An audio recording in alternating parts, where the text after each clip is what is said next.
How to view logged chats on WhatsApp.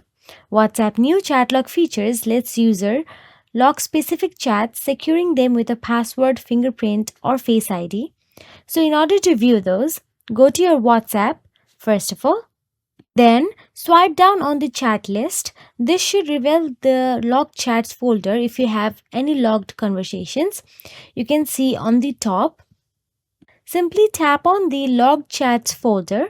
You will be prompted to enter your device's password, fingerprint, or Face ID depending on the log method set.